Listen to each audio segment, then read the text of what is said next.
important dance technique, and we have dosages of West African dance. I want to talk about what are some of the similarities and what are some of the differences between these dance forms. There are a lot of both, so we're just going to have a discussion.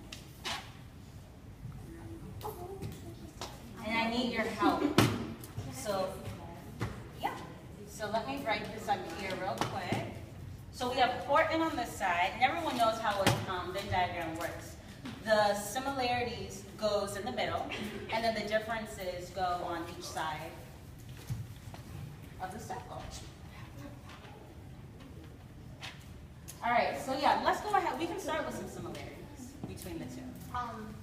You release your spine more. Yeah, They both release your spine.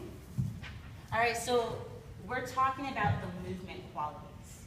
So what are some movement qualities that are like a huge characteristic that you'll see in Portland dance? And what are some huge aspects that you've seen so far in West African dance?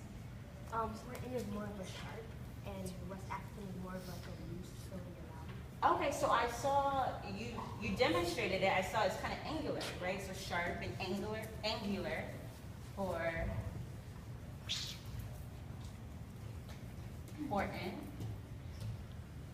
movement. Yeah, so Just to kind of add on to that, you can put more personality into West African and less important. Can we say you have more opportunities to express yourself Yeah. in West African? Some more, yeah, let's just put expression. I'd like to modify that because it goes for all techniques that you study. I mean, some, even a little bit, allows you to feel like you're expressing yourself. It's not that the other one is not good for it, but you may need 3 more years of training to get to that point. Because if you look at the AV company that takes Horton classes, they are very expressive, right? It's just it took longer. Ballet too. The goal is for dancers, no matter what technique and style, that you can bring your personality. So more like a movement for them. Movement. Yeah, and I think I knew where you were going with that. You see this, and we're going to do it here if we have time towards the end of the class. But you see like a cipher sometimes, and in West African dance, it's very circular. Yeah, that's what you're going to say. It's very circular. So a lot of times the audience members, they're participating themselves. So they're jumping in and they're dancing with the main dancers. So they're expressing themselves through their dance. Yes, you should express yourself in all forms of dance. This particular West African dances do allow for a lot of improv. I hope I didn't say someone's answer, but that is another way of expressing yourself. Yeah, you and then. West African's a lot more like bouncy. Bouncing movements.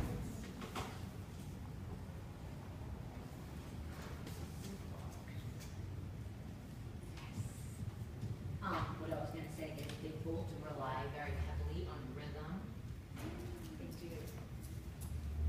So rhythm is a huge component.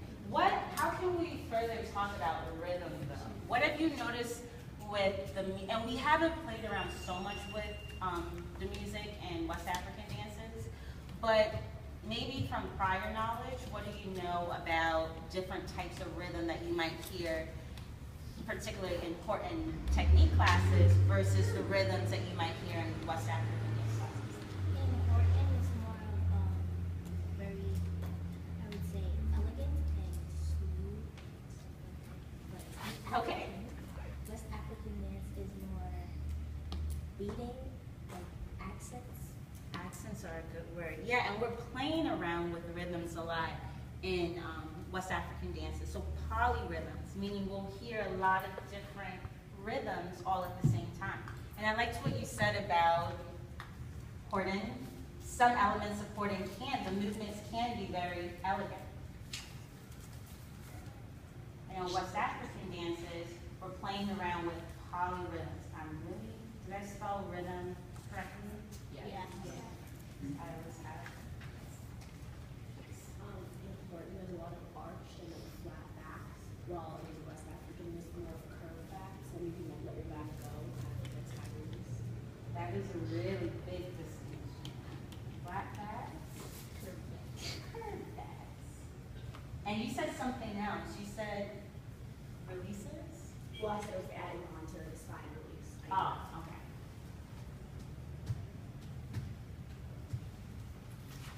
Yes.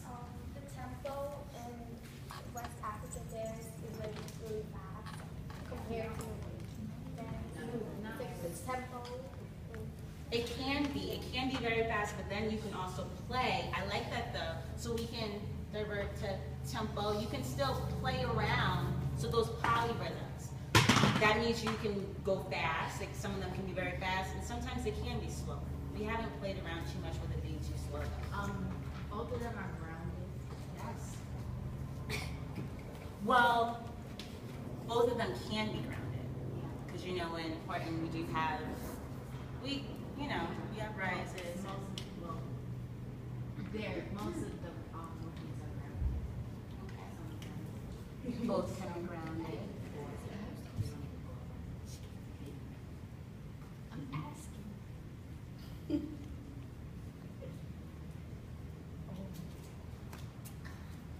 Movement qualities. Do we have any more? I thought I had one. I'm trying to remember this. Yes. For Horton, you have to be mindful of whether your feet are flexed or pointed, and in West African, your feet are relaxed. Yes, that is a very good one. That's something I didn't even think of. So relax, but this is good. Brainstorm. And then you have to be very conscious of whether you have a pointed foot or flex. And that's all dependent on what exercises you're doing important and sometimes what the choreographer wants. Most of the time important is like, well, or is about technique, and West African is more of like, letting yourself go more than like worrying about like posting and stuff like that. Okay, so can we say, I know where you're getting with that. Can we say in both genres you can really embody the movements, but the focus is different.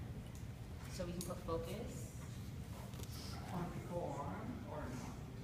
What you mean is form? Focus is not on form. That is a really good one also. I didn't think that focus is on form. Yeah, and to kind of continue with this, a lot of times a choreographer, if you're in a West African dance class, they'll give you the movement, but then they want you to add your own stuff. It kind of goes back to expression. So dancers don't necessarily have to look alike, even though they're doing the same quote-unquote movements. Versus here, do you all remember when we did our Egyptian walks? Yes. And we had to be very cautious of who was next to us, so we had to dance in unison. For the West African, it's more traditional and more family oriented. Because like in Horton, it's not like family based because like you didn't learn it from a family member or like you never grew up with it. So it's like where like a social. almost like a social dance, like the social dances that you were showing one another. I like that. Home-based, social, I just put social dance. And it's more family-oriented? Yeah. Community, cultural, all those words.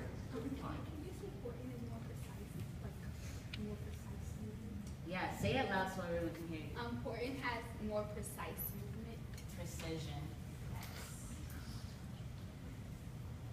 These are great. Very, very great. We'll take one more. Yes. West African is really focused on the music, like with the music that the person is giving you, because if you're not on the music, you're going to mess up the movements because the movements and the beats, the rhythm and the music are connected most of the time. They are. And Horton, we can see that too. Sometimes movements follow directly with a certain accent that you might hear in the music. What you could say about West African dance, continuing off of what you just said, is a lot of times with a traditional West African class, you have a drummer or drummers, and you're having a conversation with the drummer. You're interacting. So he's like, when he gave us our break, and did we do that in this class? We played around with the break? Yeah. So I'm so confused. So you can really play around with, have a conversation with the drummer. So can we put that? Oh, this is doing so big. Absolutely, last one. Okay, in West African, the music or the rhythms that they have are for something in their culture. They mean something. Yeah, like it has a specific meaning. So you move for, well, not so much purpose, but yeah, meaning. Meaning to movement.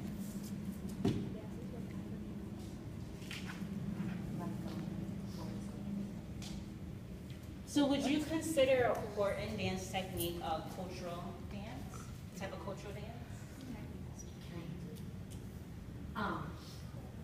Horton technique does draw from a lot of cultural dances. Like I know it incorporates like Japanese movements and like it even pulls sometimes from West African, but I wouldn't call it a social dance. That's a good reason why. You wouldn't call it a social dance. Anyone else have an explanation why they would or they would not call it? Well, I think that, I mean, not African, but like West African dances usually done at like ceremonies, I'm guessing, like kind of like communal gatherings. So like it's more you do with your family before important. It's like you go to a class and you do it. You don't go to like a kind of party and dance hall. That's a very great observation. Even when you see That'd be very you, my back section. Yeah. That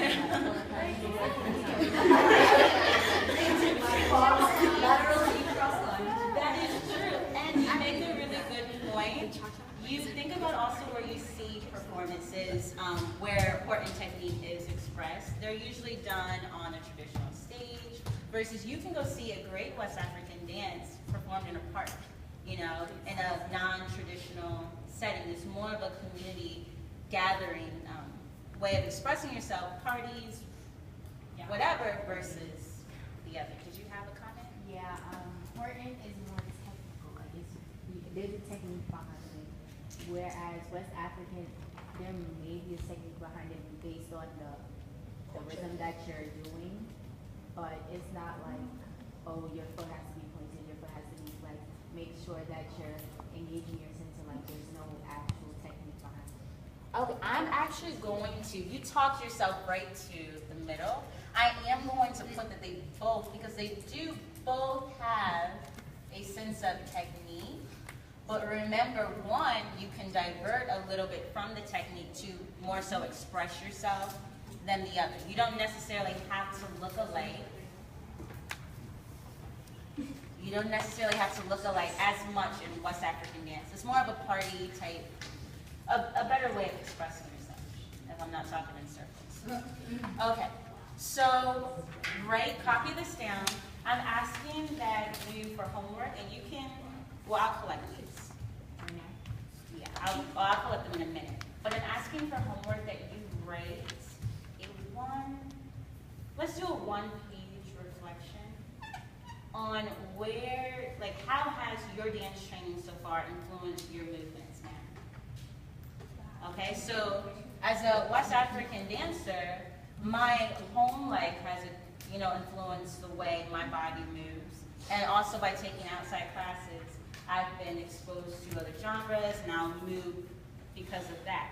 But then also, I move because I just like to move certain body parts the way I do.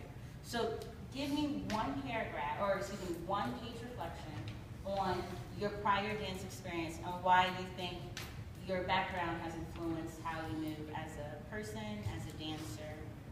Yeah.